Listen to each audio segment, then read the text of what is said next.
15 years ago, I found myself inches away from the burglar who just broke into my Tel Aviv apartment.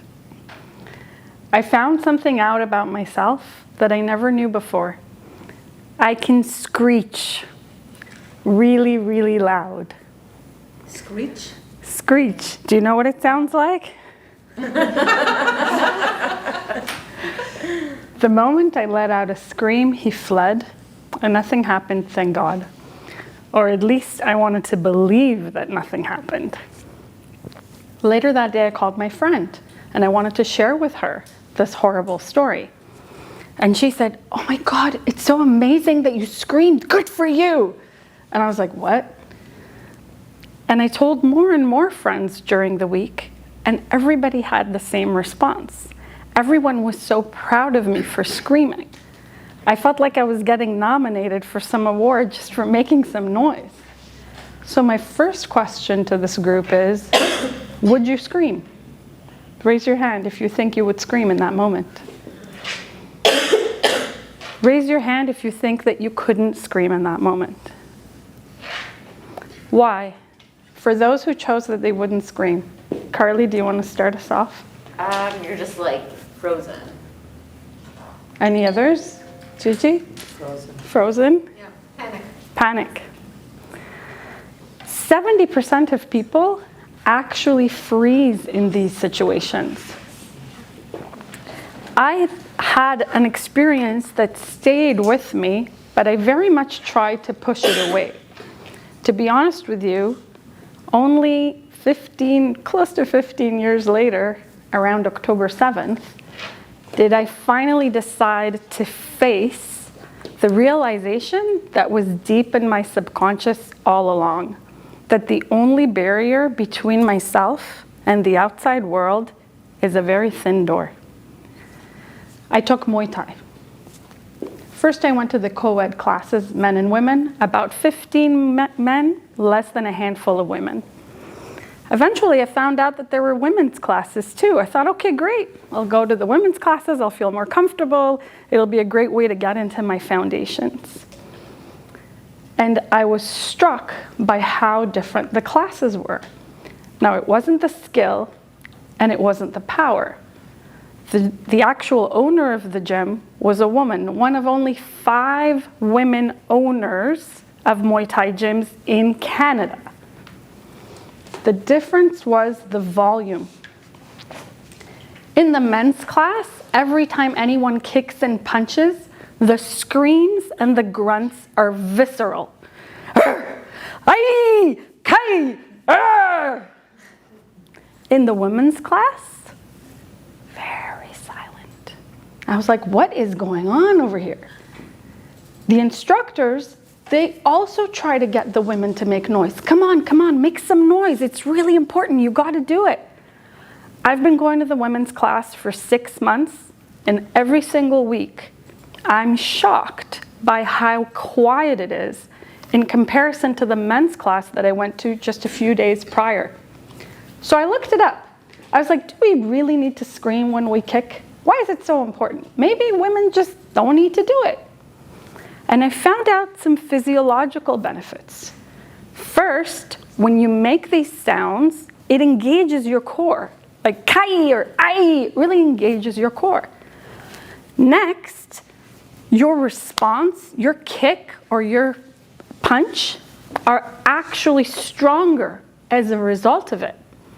Lastly, that sound forces you to exhale, to breathe. And that's very important when you're in an intense cardio workout. But more than anything, the psychological impact is that you are asserting your presence, not only for your opponent, but also for yourself. And that's when it dawned on me. When I asserted my presence in front of the burglar, it wasn't typical. It was the exception. But if women are having a hard time making some noise in a women's class when they're instructed and encouraged to do so, what's happening in the real world? The research is bleak. In 2015, Harvard released a very well-regarded study that showed that when the ratio is 50-50 in meeting rooms, women speak up 75% less.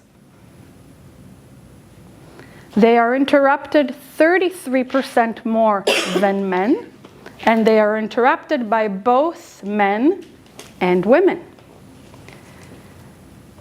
In 2012, Yale released a study that showed that when men go into higher positions of power, the amount of time that they speak increased by 40%. But when women do so, there isn't a change. It stays the same. So I tried to think about myself and my career. I was head of biz dev at an ed tech company for a few years. I was the only woman at the table. The CEO was a man, the COO was a man, the chair was a man, my colleagues were men. And I'm sure that about 50% of the time I didn't say what I wanted to say. I waited until afterwards to speak to my boss one-on-one. I see some nodding heads. How many of you feel that today? My problem is that I speak up too much and I get like punched down. Who's punching you down? Every man. And I think it's because like they need to be the smartest, most capable person in the room, and like there's no options, because the minute that they let that guard down, then they are seen as weak. And like even this week in Yuri Levine, he like, listen, I'm in the construction like industry, so it's a little bit less commercial, so it's very tactile, and there's no limits to like how the communication's gonna go. Okay. And usually as a woman, like when I bring up an issue to my male partners, like it gets like hit. Slammed. In the construction industry specifically. I mean, that's like that's my business partner and like, mindset. So from that perspective, like, it's a very one-sided conversation. Interesting. And then you were saying something even this week. Oh, we were in Yuri Levine's class, and like one of the things he has on the board is like, when you're in a room with like other investors or venture or whoever, like you need to think that you are the smartest, most capable person in the room, and if you think less than that, then like you're dead in the water, right? And again, like 90% of our class is males, and like that's what they're really taught. And I've had advisors over the years, and they said to me, they're like, you should never say sorry, and you never make a mistake. Like if you go into a meeting thinking that you made a mistake and you need to feel bad about it, then like, no, that's not an option. Thank you, Carly, so much for sharing. Who else wants to share? Can we get another brave person? Yes, please. It's an experience from the past. I'm no longer there. It's an experience from the past that I had, and my manager, it was the CEO. I did something, and then he told me, "You're too sensitive," and I was in shock. And then I snapped out of it, and I told him, "You would never say that to me if I was a man." Wow. In my position, because I was head of operation, and I decided a decision based from my gut, because we're women, and this is how this is our superpower. But that's very brave that you responded. Well done. Yeah. And then his wife texted me that I was right.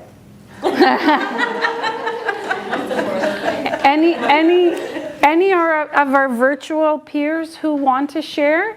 Romina, Dorit? Dorit has her hand up. Yes, Dorit, go ahead. Can you unmute? So, it's an interesting topic.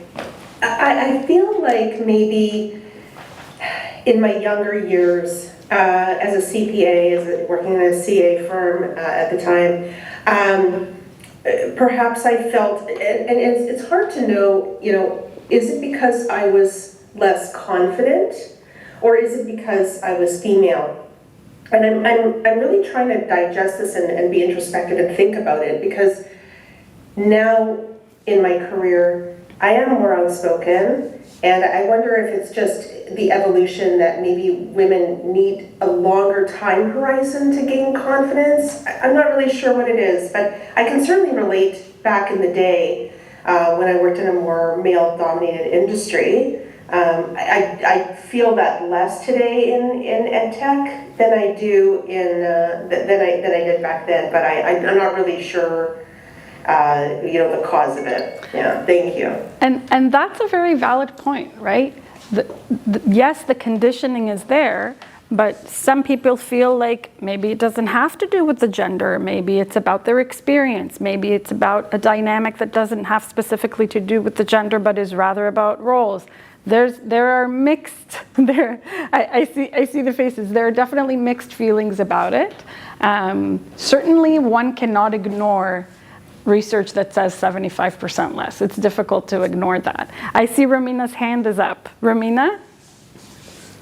Yeah, I'll just share, for me it's kind of interesting. I work in a female-dominated field. Like my full-time job is I'm a psychotherapist, and I work with kids, so all day I'm very, I have to be very empathetic and in tune to emotions. So I would say kind of on the flip side, I almost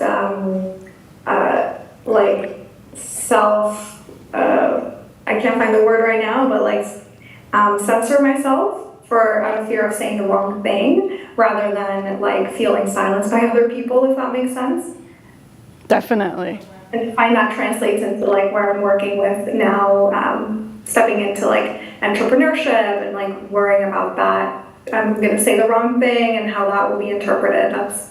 So yeah, that's where I'm coming from. Definitely, and the studies echo Romina's sentiment widely, right? The studies talk about the fact that many women choose to not speak for fear of being interrupted, for fear of being judged, so they just prefer not to take the risk.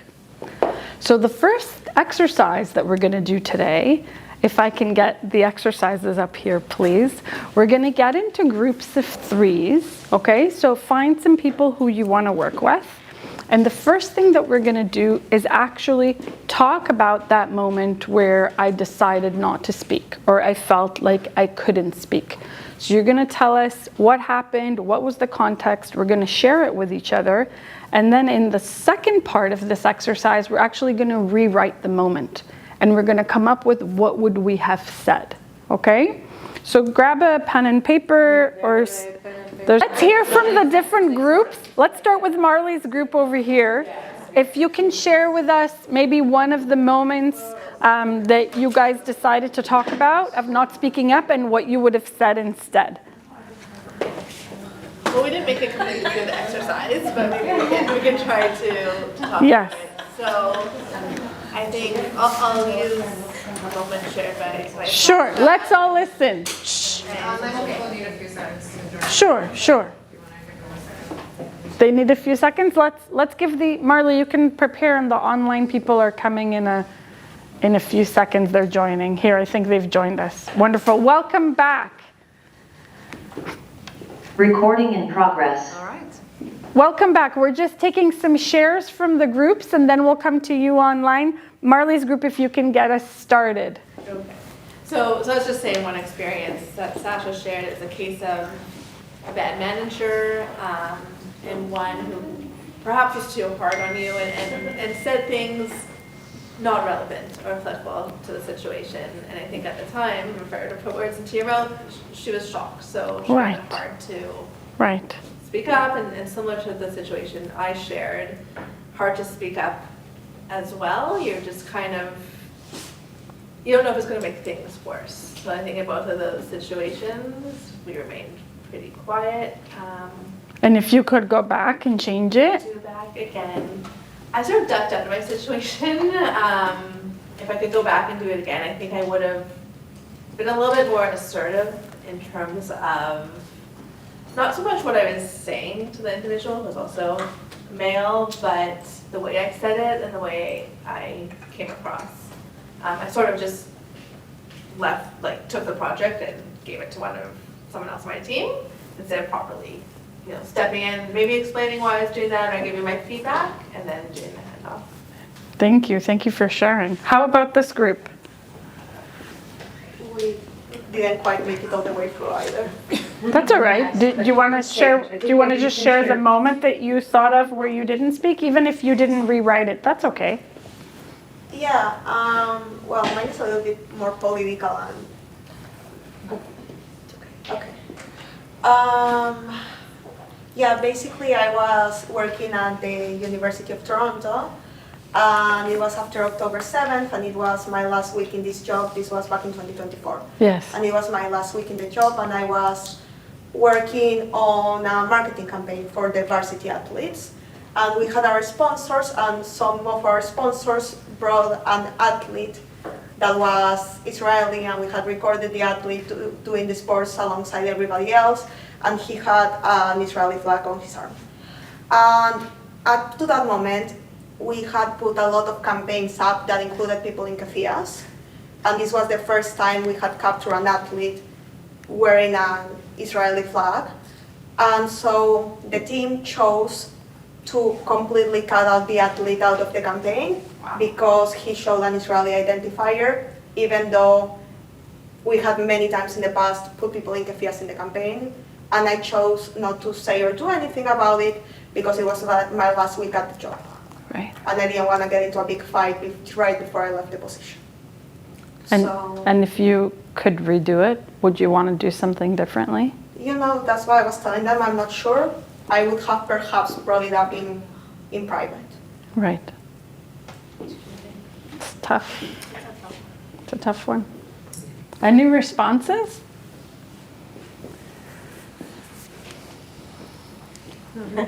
Yeah, I have a different temper, like temperature, so like or temper as a person. Both. So I would be like, that's my last week in the job. I'm like burning bridges. All the way. Yeah. But I do understand it's very, like when you're standing as a person in front of like group of people, it's very intimidating. Like there is some pressure, right? And To be fair, at that point I do wanna say, and I didn't bring this up because we are very short on time and I wanted to give them a chance to speak as well.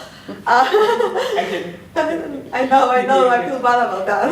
No, don't worry, sorry. But something that I do, I guess what makes this situation a little bit different, and I guess it comes to the danger that you were talking about before, is that one time during my 1 year working for the university doing their marketing campaigns for the athletes, what happened is that my boss came into my office to tell me that the encampment, because there was an encampment at that time, was flooding the streets, and that me being a Jewish person, it wasn't completely safe for me to be at that time because she didn't know if I was visibly Jewish, but I had to leave, basically. So it was not my first time encountering this type of situation, and I had been put in the situations where I felt physically in danger in the past. So at that point, I guess that came into play when I was like, you know what, let's just leave it. So I didn't wanna, maybe I should have burned the bridges, I don't know. Thank you so much for sharing. That's very brave of you to speak up now, right? And even if we don't rewrite it, speaking up now in front of a crowd of people already makes an impact. Any other shares that we can take from this side of the room? If anybody wants to share their rewrite or the moment that they chose? I could share. Please. I was a criminal lawyer in Israel before we came to Canada for 70 years. And it's a very tough environment in terms of men and prosecutors and judge. And there's also maybe 50% women. But still there was something there in those big meetings that I couldn't speak, so I totally understand what you're talking about the researches and everything. And I felt like I want to speak, but something in this environment made me so many times just stay silent.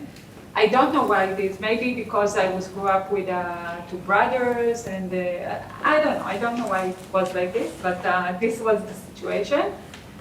Today I can say that I think that the thing that I needed to do back then is just to force myself to take few breaths and just say what I want to say, not to stay silent.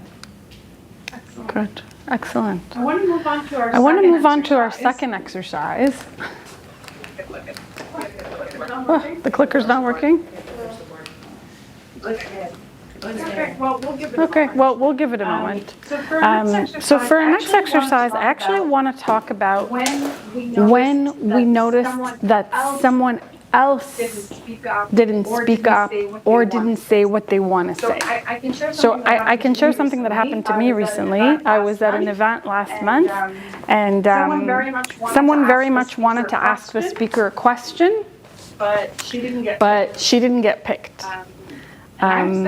And I was there, and I could have done something, but I didn't. And it didn't really occur And it didn't really occur to me that I didn't do anything. I was uncomfortable when it happened, but afterwards when I went home, I was like, why didn't I say something? Like, she clearly wanted to ask a question. I should have said something. And I'm also in that particular company, I'm a trainer, so I'm known, and I have a position of power, so to speak. I'm able to speak up if I want to, but I didn't. It didn't occur to me to do something in that moment. And what the research shows is that we often don't take the opportunity to help each other as women. There's something that's being modeled. We're used to seeing men either interrupt us or not give us the chance to speak, and sometimes we imitate that behavior because it's normalized. And so I'm wondering if we can just take 5 minutes now to think about a time where you could have helped someone else, right? Where you could have spoken up for someone else. You could have given them your bravery because maybe they weren't brave in that moment. So we're just going to take 5 minutes on that. We'll take a couple of shares, and then we'll move to the second half of it. So who wants to take some shares about something that they could have done to help a female colleague? Do we have the people back from the breakout room before we begin? Yeah, so I closed them, but they seem very deep in conversation. Deep in conversation. We'll give them a few seconds. But I want you to prepare if you want to share something that you thought of, a real, genuine, authentic moment where maybe you could have spoken Recording in progress. Or done something for someone. Welcome back, Romina and Dorit. We're so happy to have you here this evening. You guys are our amazing virtual crowd. So, Dorit and Romina, did you guys want to start and perhaps share a time where maybe you could have spoken up for a female colleague?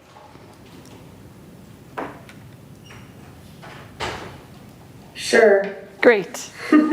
We spent most of the time finishing exercise one, so sorry. No worries. But, we were just ending very quickly with trying to do exercise 2, and I said, well, I guess on a macro level, Canada has made a big, bold statement on announcing the Palestinian, to recognize the Palestinian state, and I did not go on social media to voice my opinion today. So that's something I did not do. Right. But that's not truly the exercise. We're just throwing that out very quickly at the end. That's a good save. Who else wants to perhaps share a moment where they think they could have intervened or spoken up in light of supporting female colleagues? Carly, please. Thank you.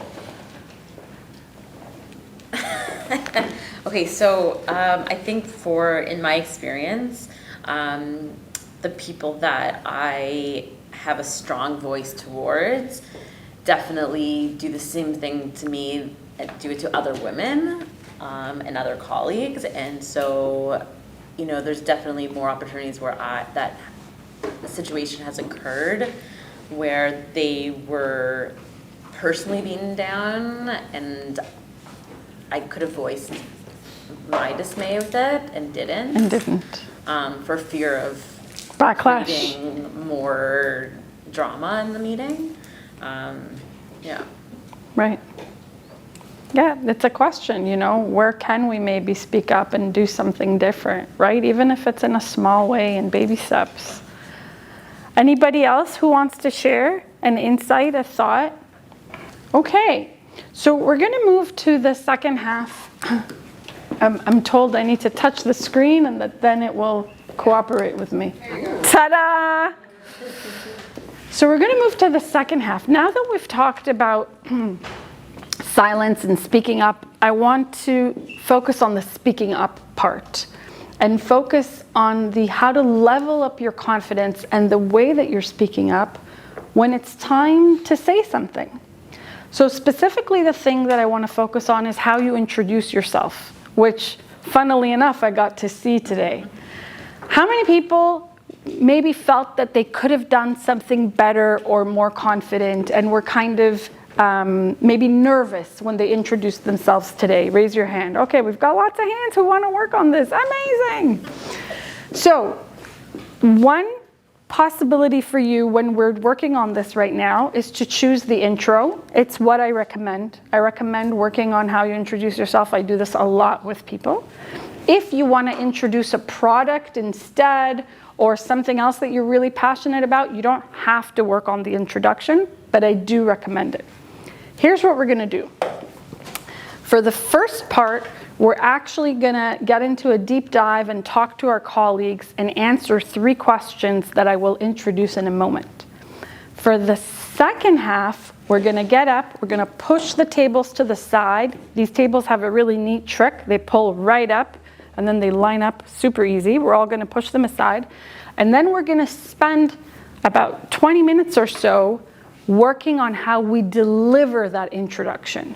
Actually changing the way that we say it, the way that we stand. Because I saw all kinds of gestures. I saw people introducing themselves like this. I'm not going to name any names. I saw introducing themselves like this, right? So first we're going to figure out what is it that we want to say, and then we're going to figure out how do we want to say it to elevate our confidence. Here are 3 questions that I want you guys to answer. First, it's what is my passion? What is my one passion? When I'm introducing myself, if I want to be strong and confident, it has to come from my passion. I don't know if you remember. Does anybody remember what I said when I introduced myself? Yeah. Who remembers? That you like to see the faces, how people change. Right. And why do you remember that? Why did it impact you? Well, because that's why I'm here. It's what you want, right? Right. So I was targeting my audience, but I also spoke from my passion, right? If it wasn't really my passion, I wouldn't make the same impact. It has to be authentic, right? I really do love that.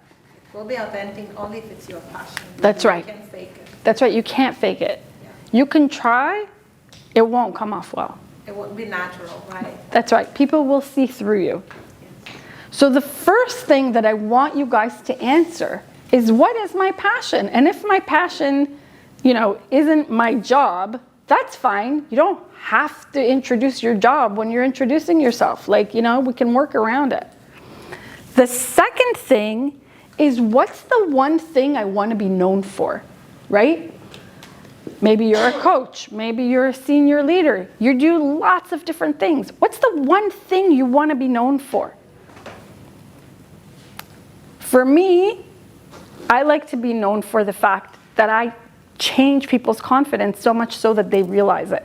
That's why I lead with it, right? I want people to know that my clients know that they've leveled up their confidence. And the third thing, and this is a very important question, not just for your intro. This is the $1 million question for any presentation, any pitch, any speaking engagement that you have. What's the one thing I want them to remember tomorrow?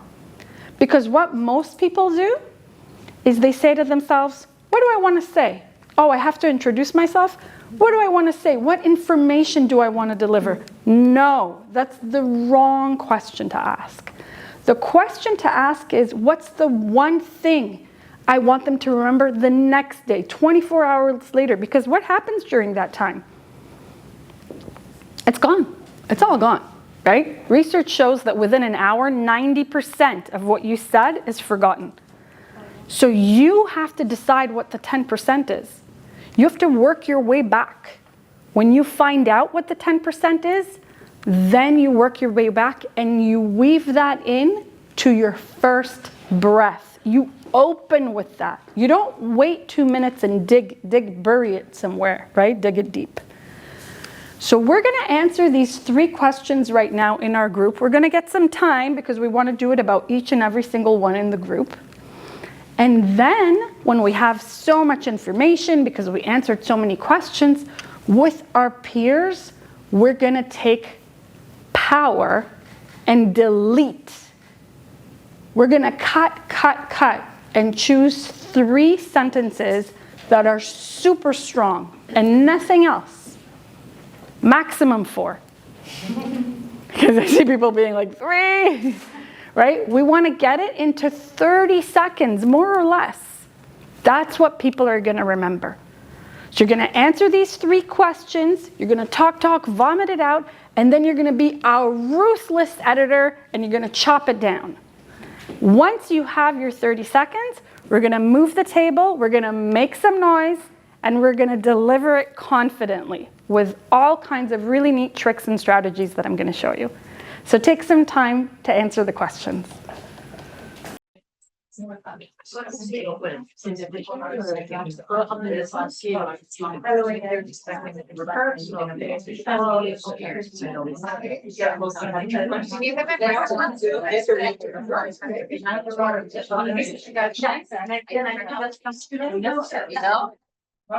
Yeah.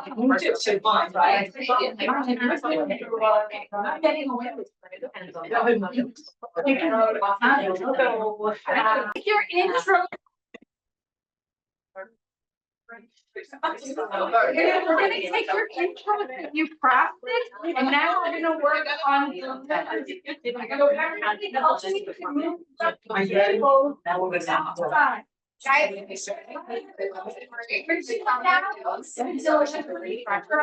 What is the one thing you want me to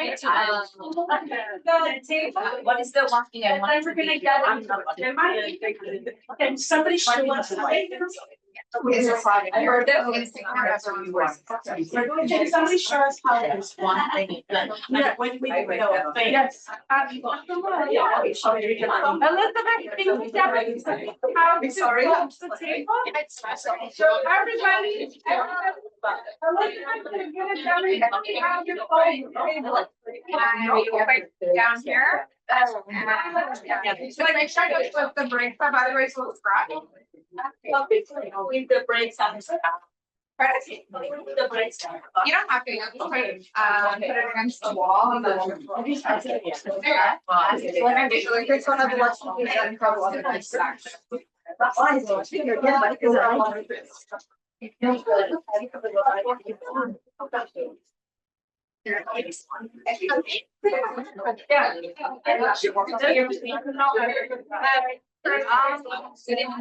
I don't know.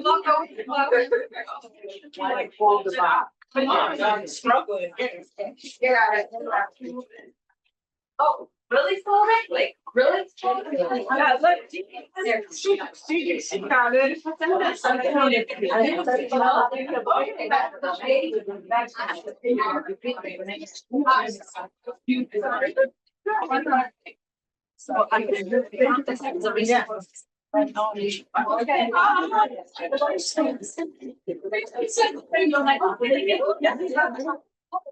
I don't go on such a conversation. So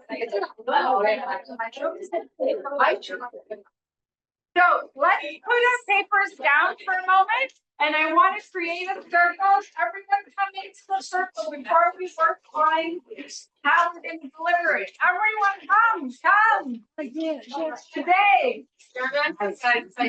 Yes. Oh yeah. It's okay. Half the people here have already been through my training, so we're everybody.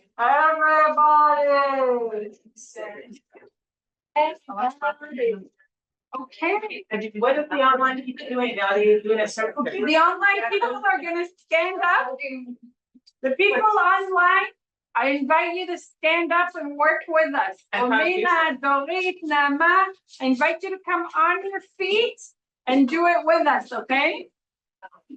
So we can put our notes aside for a moment because we're going to need our hands.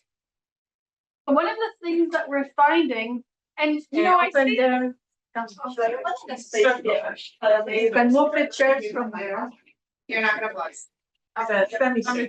Great. So one of the things that I see very often when it comes to women is this tendency to take up less space, right? To go in a little bit. If I might be horribly direct, if we look at this position right now, right? So the crescent, okay, you don't have to be sorry. You don't have to be sorry. I'm just highlighting it for everybody. You don't have to be sorry. It's okay, right? But it's often this, right? It's very, very common. Men do it too. Don't think they don't, you know? Everything that I'm saying here that women do, I have to tell you, I know plenty of men who do it too. I understand that maybe women have a wider tendency to do it, but it doesn't mean that men don't do it. And in my work, I work with both men or women and men and women, and both struggle with confidence all of the time. One of the things that we want to do in order to take up space, in order to speak up confidently, is ground ourselves. So we're going to learn a little grounding strategy right now. We're going to put our hands on our waist. And we're going to follow me. 1, 2, 4. Look at the difference. Look at how you were standing a moment ago versus how you're standing now. So when you're coming to speak in front of an audience, maybe it's a team, maybe it's something small. If you take a moment to ground yourself, you're going to change the way you show up. Another tip is that while you're speaking, this is something I do often, every now and again, think about your feet.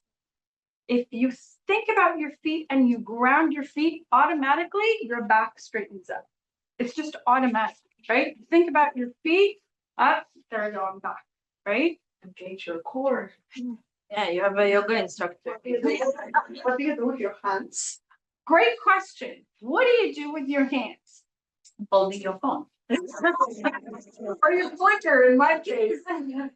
The easiest answer is let them just naturally fall at your sides. You don't have to do anything with your feet. The longer answer is you do what's right for you. Sometimes it is right to put one hand in the pocket. Sometimes it works. 2 generally doesn't, right? But I can tell you, I sometimes do this, right? It depends on where you are, what the situation is. The key rule is that anything below the waist is perceived as less confident. Anything above the waist here in this area is perceived as more confident. That's what research shows us, right? So when you have many women doing this,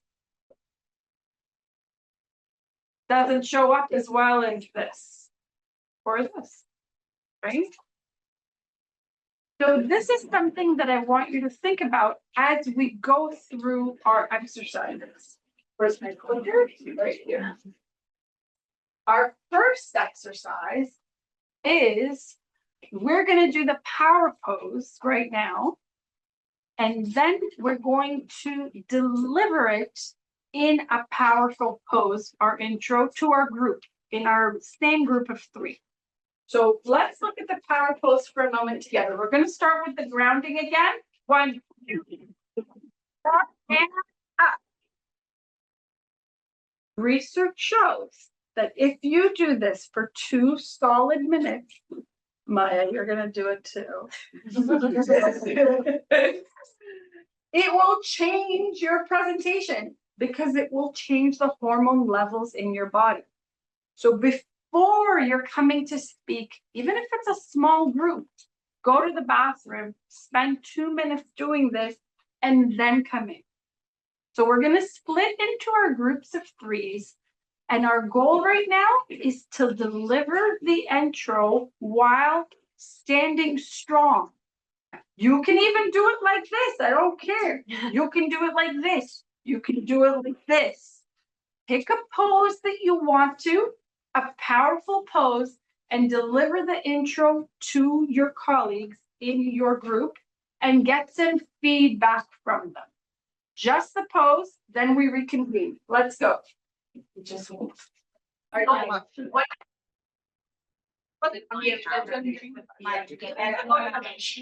Okay, all right, let's keep it pretty close. This how you'll remember? No, I remember when I get home, oh, the lady made that, having a rash, my skin is dry. Oh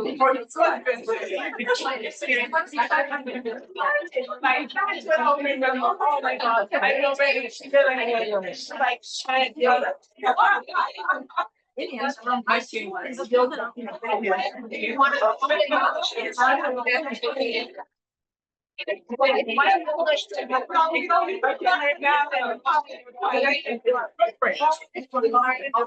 I'm Jennifer.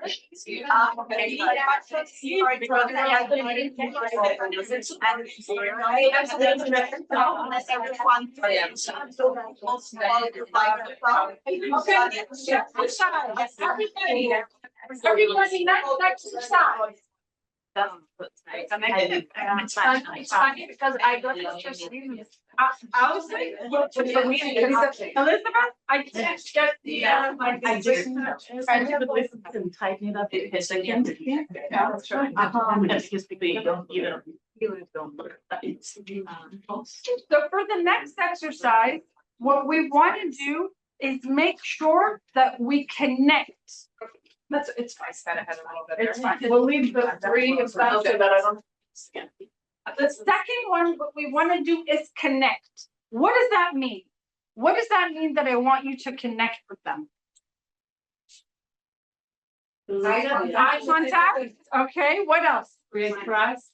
Create trust, how?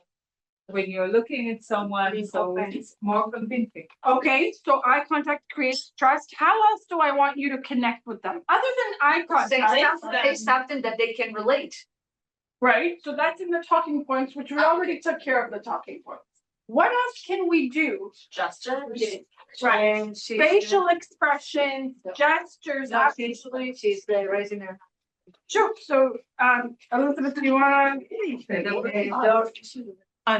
Dorothy. Dorit, go ahead. I was just saying, emotional connection is another, I think, something you've talked about at High Tech too. Right. So when I'm talking about connect, I'm talking about emotional expressions, right? I'm talking about gestures, right? I'm talking about looking directly at someone and actually directing your speaker energy towards them. Yes, mine. Also the tone of your voice. The tone of your voice. Excellent. We're going to do voice in the next exercise. So right now, what I want you to focus on is standing strong and connecting, and then we're going to talk about the voice. Take 2 minutes. Here we Only go. about the first sentence, or we need to The go whole, you can go through the whole pitch. Yeah, the whole 30 seconds. There you go, girl. Oh, nice. You're gonna stay now. All right. Avoid like me. We should talk about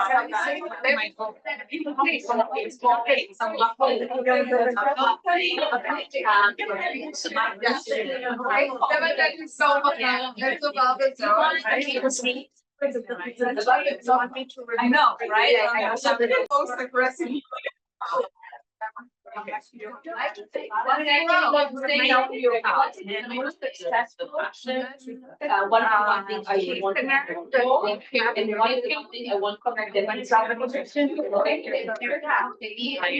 What's the highest visionary? Like his experience. What happened?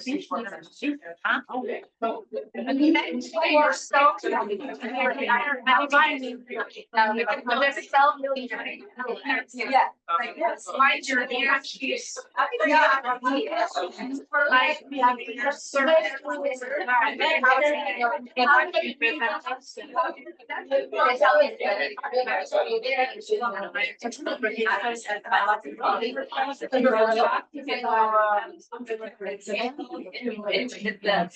the right spell. And maybe show the exercise, yoga, show the way to inner peace and self-connection. Okay.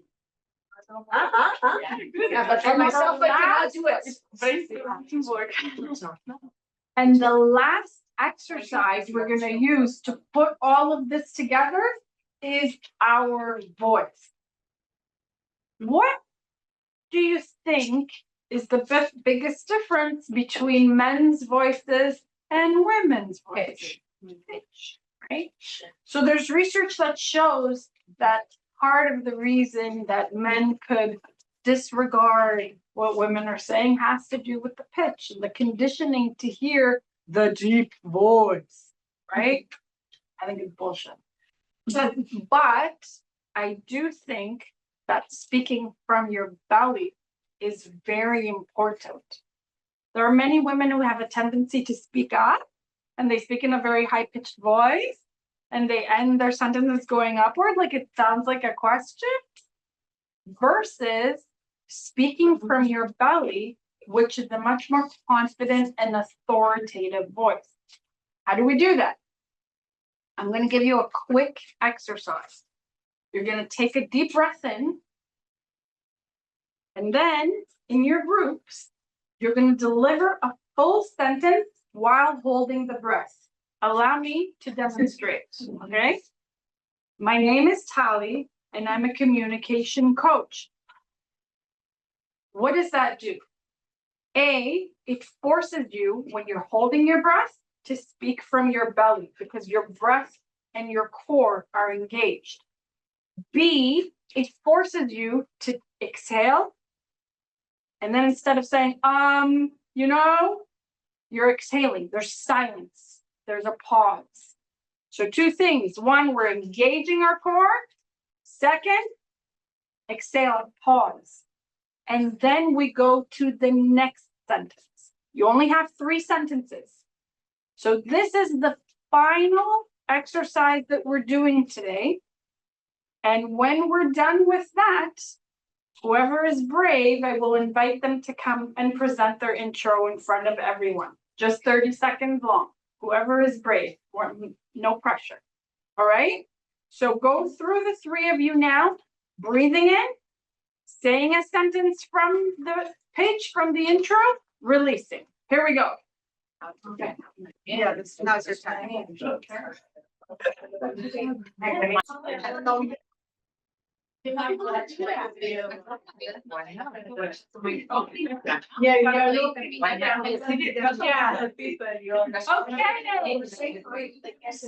what we're gonna do now.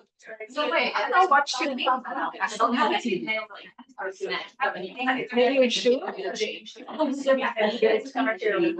gonna do now is you can grab a chair. Take a seat, and I'm gonna invite 2 or 3 women. Okay, so take a seat.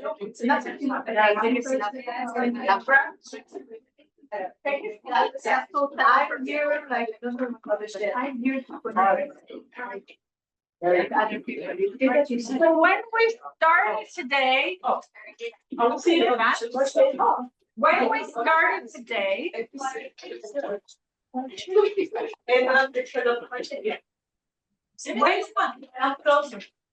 when we started today, we had the opportunity to listen to about 25 introductions. Here's your opportunity to perhaps change the intro. If you weren't happy with it, if you feel like you could have come across better, whatever brave soul would like to come up now and show her quick 30-second intro, the floor is yours. Do I have any brave volunteers? Cara, do it.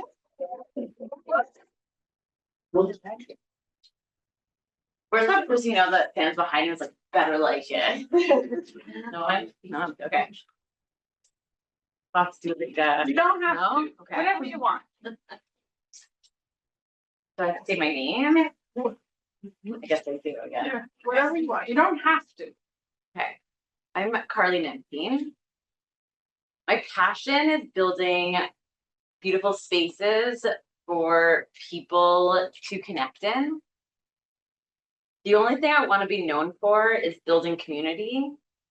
And I want people to remember the feeling they felt by being seen and inspired in one of my beautiful spaces. Yeah, those are to do before and after. Yeah, that's we should have done before and after.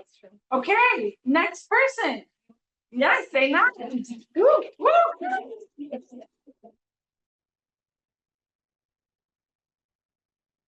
My name is Einat, and my passion is to help elderly people who have cognitive decline. I want to be known for someone who made a really impact in the dementia care, and I'll do everything that I can to make it happen. Oh.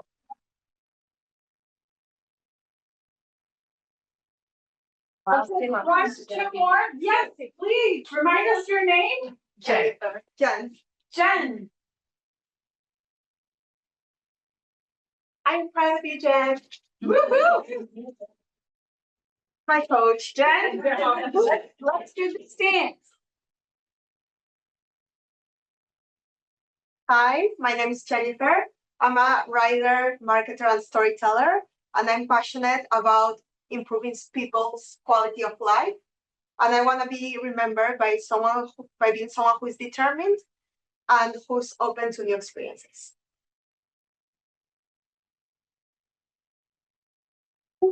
That you saw in Jen and maybe some of the others.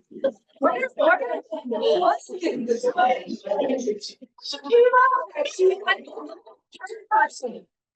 You don't understand. You are an amazing person. I'm amazing. Hi. Oh yeah, she's my yeah. I'm your cheerleader. Well, I don't know if she's gonna be able to go, but basically she has a big heart. Who remembers Jen's pitch before, her intro before? Does anybody remember Jen's intro before? Maya? What's the key difference that you saw from her intro before to her intro now? The confidence. The confidence. Yes. Game changer, Jen.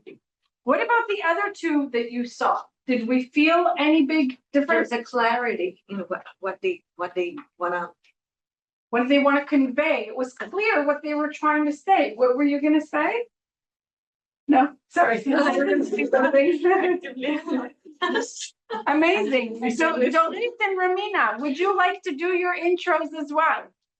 Sure, we'd love to. Okay. Can you guys see me grounding? Yeah. Hi, I'm Dorit. I develop students into standout candidates so they can achieve success.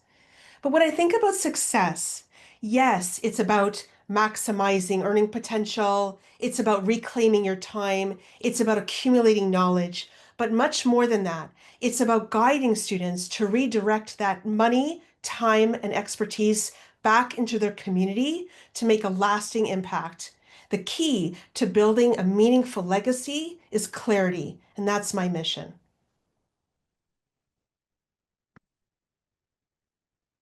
Very nice story. What a beautiful intro. Romena, would you like to share yours? I don't think so. I have to work on it a little bit. Hers is great, by the way. I loved it when we were in the breakout room. Thank you. You helped me a lot. But I think it's clear to all of us that the transformation that we saw revolved around confidence. And my closing thought to you is that this is the first time that I have a 16-year-old in the room. Where's my 16-year-old? Right there. Ooh. Oh, not me. And I thought about that a lot while you guys were doing your pitches, because I really believe that we have to model confidence and speaking up to the next generation so that this statistic of 75% less, they will change it, but only if we model it. So I want you guys to all do that with me. Thank you so much. Thank you, Talli, for doing you wanted to share your LinkedIn? Sure. I'll do it. Why don't you close up and I'll go find it. Okay. Good. So I will email you the presentation, the video, also the recording, and Talli contacts.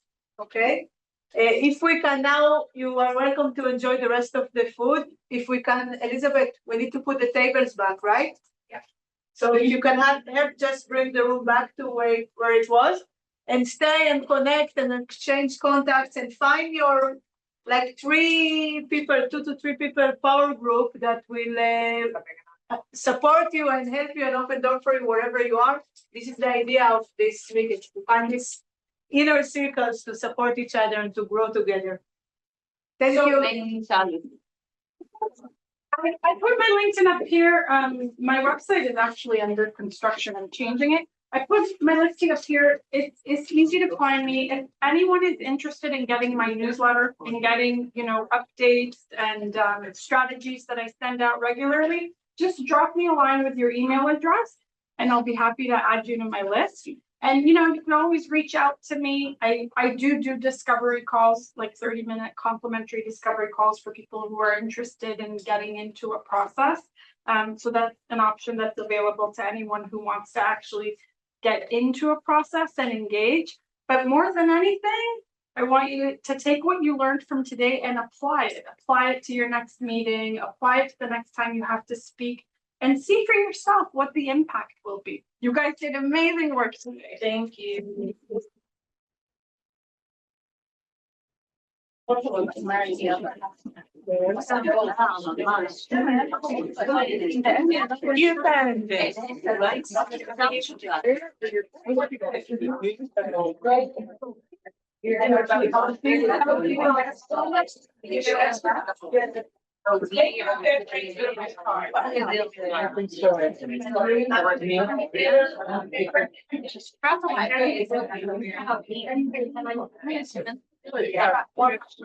gonna be dead.